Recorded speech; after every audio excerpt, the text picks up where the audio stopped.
Good morning students. Today we discuss about the human eye. இந்த class நம்ம என்ன பார்க்க போகிறோம்னா மனித கண்ணை பற்றி நம்ம பார்க்க போகிறோம். ஓகேங்களா?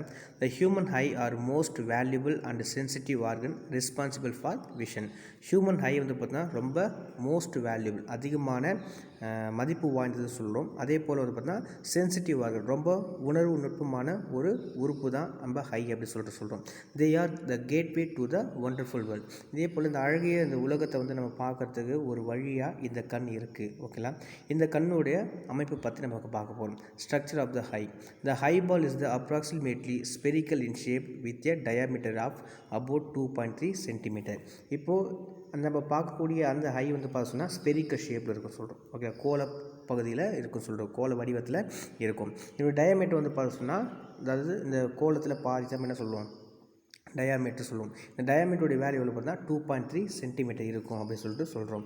It consist of a tough membrane called sclera which protects the internal part of the eye. இது வந்து பார்த்து சொன்னால் ஸ்க்ளீரா அப்படின்ற ஒரு வலிமையான தசை பகுதியால் இந்த கண்ணோட உள்ளுறுப்பு வந்து பார்த்தா பாதுகாக்கப்படுது அப்படி சொல்லிட்டு சொல்கிறோம். ஓகே, இதை வந்து பார்த்தீங்கன்னா ஸ்க்ளீரான்னு சொல்லிட்டு சொல்கிறோம். இந்த ஸ்க்ளீரானுடைய மேலே வந்து பார்த்தீங்கன்னா லைட் ப்ளூ கலர் இருக்குது பார்த்தீங்களா, இதை வந்து ஸ்க்ளீரா அப்படின்னு சொல்லிட்டு சொல்லுவோம். இந்த ஸ்க்ளீரா வந்து பார்த்து சொன்னால் ரொம்ப வலிமையான ஒரு சவ்வினால் சூழப்பட்டிருக்கு.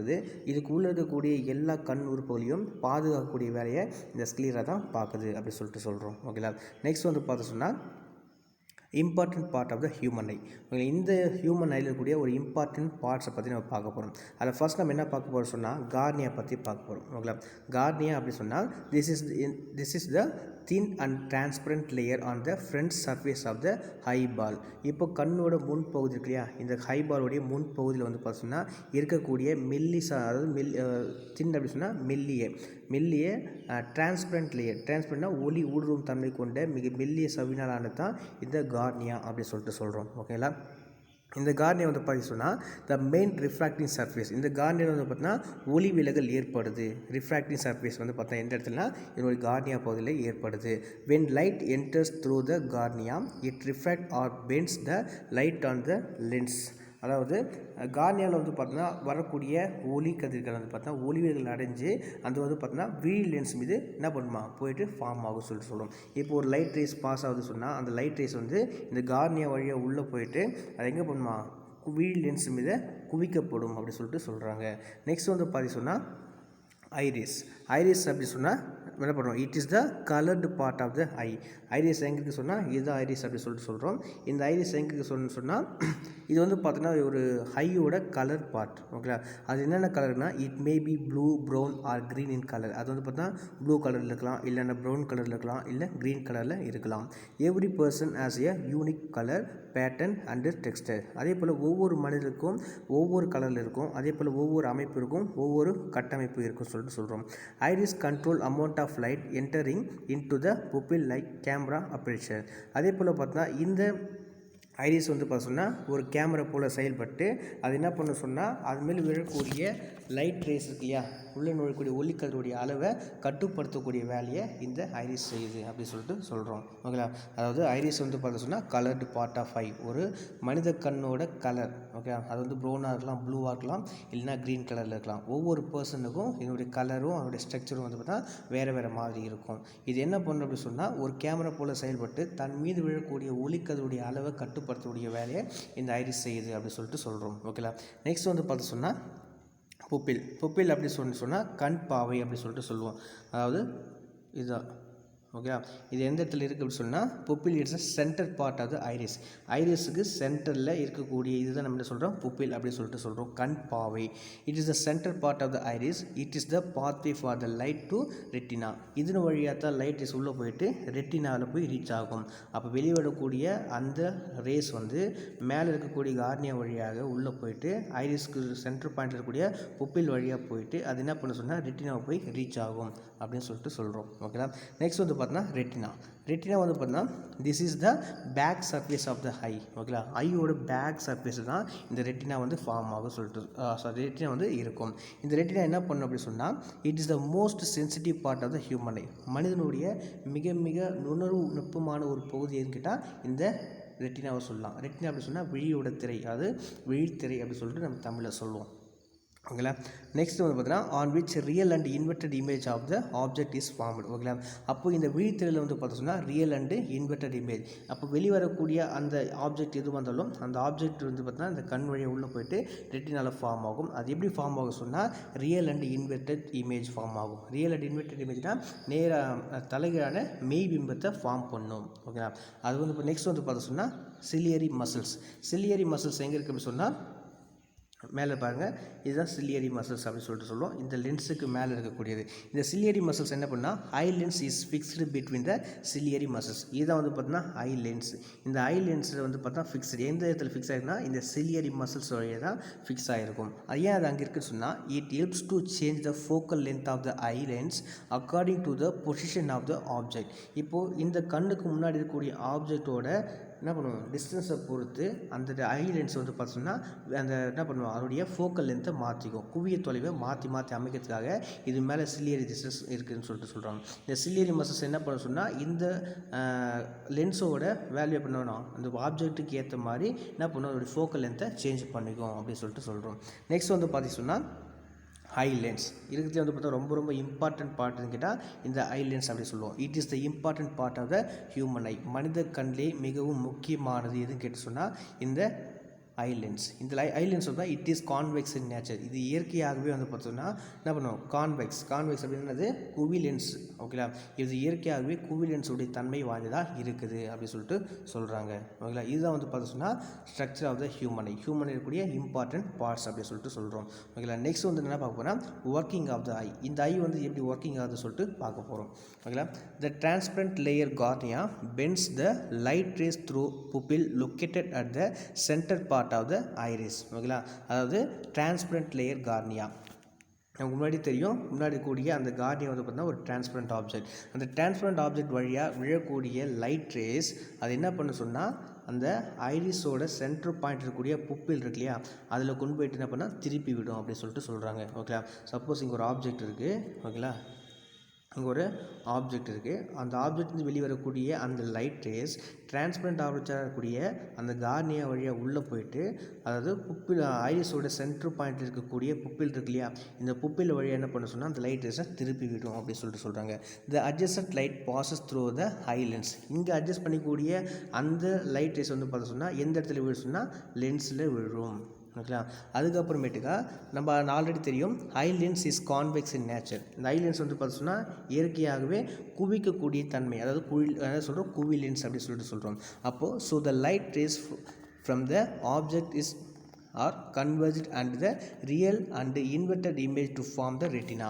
இப்போ இந்த லென்ஸ் மேலே பட்ட உடனே அது என்ன பண்ண சொன்னால் நேராக ரெட்டினாவுக்கு போகும். அங்கே ரெட்டினாவுக்கு போயிட்டு அந்த இடத்துல வந்து பார்த்தீங்கன்னா ரியல் அண்டு இன்வெர்டட் இமேஜ் தலைகீழான மெய்பிம்பத்தை ஃபார்ம் பண்ணும். அப்படி ஃபார்ம் பண்ணதுக்கப்புறம் then the retina passes receive the real and inverted image the brain through optical nerves. ஒளி நரம்புகள் மூலிமா இது பற்றி இங்கே இருக்கக்கூடிய நரம்புகள் மூலிமா அது டேரெக்டாக எங்கே போக சொன்னால் பிரெயினுக்கு போகும். அங்கே பிரெயினுக்கு போயிட்டு அந்த இடத்துல finally the brain senses the erect image. அந்த இடத்துல போயிட்டு அது என்ன பண்ண சொன்னால் நேரான பிம்பத்தை நமக்கு ஃபார்ம் பண்ணி கொடுக்கும். ஓகேங்களா. அது எப்படி சொல்லிட்டு திரும்ப சொல்கிறேன் நோட் பண்ணிங்க. ஃபஸ்ட்டு ஒரு ஆப்ஜெக்டோ இல்லை ஒரு லைட் ரேஸோ அது வழியாக என்ன பண்ண சொன்னால் ஃபஸ்ட்டு கார்னியா டிரான்ஸ்பரண்ட் ஆப்ஜெக்டாக இருக்கக்கூடிய கார்னியா வழியாக உள்ளே போயிட்டு அதே போல் ஐரிஸோட சென்ட்ரு பாயிண்ட்டாக இருக்கக்கூடிய புப்பில் வழியாக அப்போ என்ன பண்ணும் அந்த லைட் ரேஸை திருப்பி விடும். அந்த புப்பில் வழியாக லைட் உள்ளே போனதுக்கப்புறம் இந்த லைட் ரேஸ் வந்து நேராக எங்கே போகணும் சொன்னால் லென்ஸுக்கு போகும். ஓகே. லென்ஸ் வேலை போட்டோடனே அந்த லென்ஸ் நம்பர் என்ன சொல்கிறோம் ஆல்ரெடி கான்வெக்ஸ் இன் நேச்சர். ஓகேங்களா. அது குவிக்கும் தன்மை கொண்டது. இது கொண்டு போயிட்டு இது மேலே பட்ட உடனே அது நேராக எங்கே போடணும் சொன்னால் ரெட்டினா மேலே போடும். ரெட்டினா தான்றதுனா விழித்திரை. அந்த விழித்திரை மேலே போடும். அப்படி படும்போது அந்த இமேஜ் வச்சு இல்லையா அந்த இமேஜ் வந்து நமக்கு எப்படி கிடைக்கணும் ரியல் அண்ட் இன்வெர்டட் இமேஜாக ஃபார்ம் ஆகும். எந்த இடத்துல ரெட்டினால. இல்லை அப்போது அந்த ரியல் அண்ட் இன்வெர்டட் இமேஜ் வந்து பார்த்து சொன்னால் அந்த ஆப்டிக்கல் நரம்பு வழியாக ஆப்டிக்கல் நர்வ் வழியாக நேராக என்ன பண்ண சொன்னால் மூளைக்கு போகும். மூளைக்கு போயிட்டு அந்த இடத்துல நேரான பிம்பத்தை நமக்கு ஃபார்ம் பண்ணி கொடுக்கும். இப்படி தான் வந்து பார்த்திங்கன்னா ஒரு கண் வந்து ஒர்க் ஆகுது. ஓகேங்களா. இதான் வந்து பார்த்து சொன்னால் ஒர்க்கிங் ஆஃப் த ஐ அப்படி சொல்லிட்டு சொல்கிறோம். ஓகேங்களா. நெக்ஸ்ட் வந்து பார்த்திங்க சொன்னால் நெக்ஸ்ட் வந்து பார்த்திங்கன்னா power of accommodation. Power of accommodation அப்படின்னு சொன்னால் விழி ஏற்பமைவு திறன் அப்படின்னு சொல்கிறோம். அதாவது விழி லென்ஸ் இருக்கு இல்லையா, அது வந்து எந்த அளவுக்கு திறனை ஏற்க முடியும் அப்படின்னு சொல்லிட்டு பார்க்கலாம். The ability of the eye lens to focus nearby as well as the distance object is called the power of accommodation of the eye. அதாவது அருகில் உள்ள அப்படின்னா தொலைவில் இருக்கக்கூடிய ஒரு பொருள் வந்து தெளிவாக பார்க்கறதுக்கு விழி லென்ஸ் என்ன பண்ணும், தனக்கு ஏற்ற மாதிரி அதை மாற்றி அமைத்து கொள்ளக்கூடிய ஒரு திறனை தான் நம்ம விழி ஏற்பமைவு திறன் அப்படின்னு சொல்லிட்டு சொல்கிறோம். ஓகேங்களா, அதாவது ability of the eye lens of the focus nearby as well as the distance object is called the power of accommodation of the eye. அதாவது ஒரு பொருளை நம்ம பார்க்குறோன்னு சொன்னால் அந்த பொருளோட தொலைவுக்கு ஏற்ற மாதிரி அது கிட்ட இருக்கலாம் அப்படின்னா லாங்கில் இருக்கலாம். அப்போ அந்த பொருளை பார்க்கறதுக்கு ஏற்ற மாதிரி தன்னை மாற்றிக்கொள்ளக்கூடிய ஒரு திறனை தான் நம்ம விழி ஏற்பமைப்பு திறன் அப்படின்னு சொல்லிட்டு சொல்கிறோம்.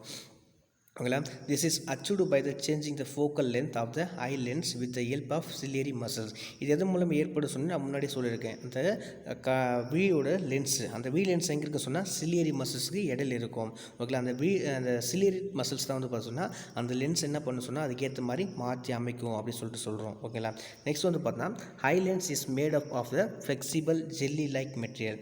அதே போல் விழி லென்ஸ் வந்து பார்த்தோன்னா ஒரு நெகிழும் தன்மை கொண்ட ஜெல்லி போன்ற பொருளால் ஆனது. ஓகேங்களா, அதாவது பார்த்தா lens is made up of the flexible அப்படின்னா நெகிழும் தன்மை கொண்டது. அதே போல் பார்த்தா அதோடைய ஸ்ட்ரக்சர் எப்படின்னா ஜெல்லி லைக் மெட்டீரியல், அதாவது ஜெல்லி போன்ற அது ஒரு வழவழப்பான பொருளால் ஆனது. நெக்ஸ்ட் வந்து பார்த்தீங்கன்னா by relaxing and contracting the ciliary muscles, the curvature and hence the focal length of the eye lens can be altered. அதே போல் சிலியரி தசைகள் அதே போல் சுருங்கி விரிவடையும் போது லென்ஸ் வந்து வளைவு வந்து பார்த்தா குவிய தொலைவு மாற்றி அமைக்கும் அப்படின்னு சொல்லிட்டு சொல்கிறாங்க. இந்த சிலியரி மசில்ஸ் வந்து பார்த்தோம்னா நம்ம ஆல்ரெடி சொல்லியிருக்கோம், அதனுடைய தசைகள் வந்து பார்த்தா சுருங்கி விரிவடையும். அப்போ தான் அந்த லென்ஸ் என்ன பண்ணால் ஜூம் ஆகும். கண் அந்த உள்ளே இருக்கக்கூடிய லென்ஸ் வந்து எந்த இடத்துல இருக்குன்னா சிலியரி மசில்ஸ் கடையில் இருக்குது. அப்போ அந்த சிலியரி மசில்ஸ் வந்து சுருங்கி விரிவடையும் போது தான் அது நமக்கு எப்படி தெரியும், கிட்டையோ தூரையோ அதுக்கேற்ற மாதிரி மாற்றி அமைக்கும் அப்படின்னு சொல்லிட்டு சொல்கிறோம். நெக்ஸ்ட் வந்து பார்த்தா when we see distance object the ciliary muscles relaxes and makes the eye lens thinner. அதே போல் நம்ம தொலைவில் உள்ள பொருளை பார்க்கும்போது சிலியரி தசைகள் விரிவடைவோம். அப்போ விரிவடைவதன் மூலமாக விழி லென்ஸின் தடிமன் குறைந்து மெல்லிசாக மாற்றும். ஓகேவா, இதனால் விழி லென்ஸினுடைய குவிய தூரம் அதிகப்பட்டு பொருள் தெளிவாக நமக்கு தெரியும் அப்படின்னு சொல்லிட்டு சொல்கிறோம். ஓகேலா, நல்லா புரிஞ்சுக்கிறோம். தொலைவில் உள்ள பொருளை நம்ம பார்க்குறோம் அப்படின்னு சொன்னால் அந்த சிலியரி திசைகள் என்ன பண்ண ஜூம் ஆகும், விரிவடையும். அப்போ விரிவடைவதன் மூலிமா அந்த லென்ஸோட தடிமன் என்ன பண்ணால் குறையும். ஏன்னா நம்ம என்ன பண்ணோம், அந்த கண்ணை விரிக்கும் போது அந்த லென்ஸோட தடிமன் குறையும் போது அந்த லென்ஸ் என்ன ஆகுனா மெல்லிசாக மாறும். அப்படி மெல்லிசாக பார்க்கும்போது இதனால் விழி லென்ஸ் மூலியோட குவிய தூரம் அதிகமாகும்போது அந்த பொருள் வந்து நமக்கு தெளிவாக தெரியும். Hence the distance object can be clearly seen. Okay, அப்போ ஒரு பொருளை நம்ம எப்படி தெளிவாக பார்க்குறோம் அப்படின்னு சொன்னால் அந்த சிலியரி மசில்ஸ் விரிவடையும். அப்படி விரிவடையும் போது அந்த லென்ஸ் என்ன ஆகும்னு சொன்னால் விரிவடையும். அப்படி விரிவடையும் போது அது என்ன பண்ணும், அப்படி தடிமன் குறையுது, மெல்லிசாக காணப்படும். அது மெல்லிசாக இருந்துச்சு சொன்னால் அந்த பொருளை நம்மளால் கிளியராக பார்க்க முடியும். On the other hand when he look at the closer object the focal length of the eye lens is decreased by the concentration of ciliary muscles. Next வந்து பார்க்க சொன்னால் என்ன பண்ணும், கிட்ட இருக்கிற ஒரு பொருளை அப்போ நம்ம அருகில் இருக்கக்கூடிய ஒரு பொருளை பார்க்கும்போது அந்த சிலியரி திசைகள் என்ன பண்ண சொன்னால் அந்த சிலியரி மசில்ஸ் வந்து சுருங்கும். அப்படி சுருங்கும்போது லென்ஸோட தடிமன் அதிகமாகும். அப்போ அதிகமாகும்போது கிட்டக்கூடிய பொருளை நம்ம குவிய தூரம் நமக்கு குறைஞ்சிருக்கும். அப்போ அந்த பொருளை நம்மளால் தெளிவாக பார்க்க முடியும் அப்படின்னு சொல்லிட்டு சொல்கிறாங்க. இதுதான் வந்து பார்த்து சொன்னால் விழி ஏற்பமைவு திறன் அப்படின்னு சொல்லிட்டு சொல்கிறோம். பவர் ஆஃப் அக்காமடேஷன் அப்படின்னு சொல்லிட்டு சொல்கிறோம். நெக்ஸ்ட் வந்து பார்த்தோன்னா பெர்சிஸ்டன்ஸ் ஆஃப் விஷன், அது பார்வை நீட்டிப்பு அப்படின்னு சொல்லிட்டு சொல்கிறோம். If the time interval between two consecutive light pulse is less than 1/16 second, human eye cannot distinguish them separately. அதாவது இரு அடுத்தடுத்த ஒளி துடிப்புகளுக்கு இடைப்பட்ட கால இடைவெளி வந்து பார்த்தா 1/16 வினாடியை விட கம்மியாக இருந்துச்சு அப்படின்னு சொன்னால் மனித கண்ணால் அவற்றை டிஃப்ரெண்ட் பண்ணி பார்க்க முடியாது. இதை தான் நம்ம என்ன சொல்கிறோம் சொன்னால் பெர்சிஸ்டன்ஸ் ஆஃப் விஷன், பார்வை நீட்டிப்பு அப்படின்னு சொல்லிட்டு சொல்கிறோம். அதாவது இரண்டு அடுத்தடுத்த ஒளி துடிப்புகள், அதாவது பார்த்தா interval between the two constructive light pulse. Okay, ரெண்டு அடுத்தடுத்த ஒளி துடிப்புகளுக்கு இடைப்பட்டக்கூடிய காலம். ஓகே, ரெண்டு லைட்டுக்கு இடைப்பட்ட காலம் வந்து பார்த்தா 1/16 வினாடி விட கம்மியாக இருந்துச்சுன்னு சொன்னால், அதாவது 16 வினாடிக்கு ஒரு வினாடி கம்மியாக இருந்துச்சு அப்படி சொன்னால் 1/16 வினாடிக்கு கம்மியாக இருந்துச்சு சொன்னால் மனித கண்களால் அவற்றை தனித்தனியாக என்ன பண்ண முடியாது, டிஃப்ரெண்ட் பண்ணி பார்க்க முடியாது. இதை தான் நம்ம என்ன சொல்கிறோம் சொன்னால் பெர்சிஸ்டன்ஸ் ஆஃப் விஷன், பார்வை நீட்டிப்பு அப்படின்னு சொல்லிட்டு சொல்கிறோம். நெக்ஸ்ட் வந்து பார்த்தா the far point and near point of the human eye. அதாவது வந்து பார்த்தோம்னா கண்ணுக்கு அருகில் இருக்கிற புள்ளி அண்மை புள்ளி, தூரத்தில் இருக்கக்கூடிய செய்மை புள்ளி அப்படி சொல்லிட்டு சொல்கிறோம். ஓகே, அதாவது கண்ணின் அண்மை புள்ளி மற்றும் செய்மை புள்ளி பற்றி பார்க்குறோம். த minimum distance required to see the object distinct without stain is called least distance of distinct vision. It is called as the near point of the eye. அதாவது வந்து நம்மளால் பார்க்கக்கூடிய நமக்கு எதிரில் உள்ள ஒரு பொருள் வந்து பார்த்தோன்னா தெளிவாக காணக்கூடிய மிக சிறிய தொலைவு தான் நம்ம என்ன சொல்கிறோம், அதாவது distinct vision is called the near point of eye. ஓகேவா, கண்ணுக்கு இடையே உள்ள அண்மை புள்ளி அப்படி சொல்லிட்டு சொல்கிறோம். ஓகேவா, நல்லா புரிஞ்சிடும். மனித கண் நம்மளுடைய கண்ணால் நம்ம இருக்கக்கூடிய ஒரு பொருளை தெளிவாக காணக்கூடிய மிக சிறிய தொலைவு தான் நம்ம அண்மை புள்ளி அப்படின்னு சொல்லிட்டு சொல்கிறோம். ஓகேவா, it is 25 centimetre for normal human I.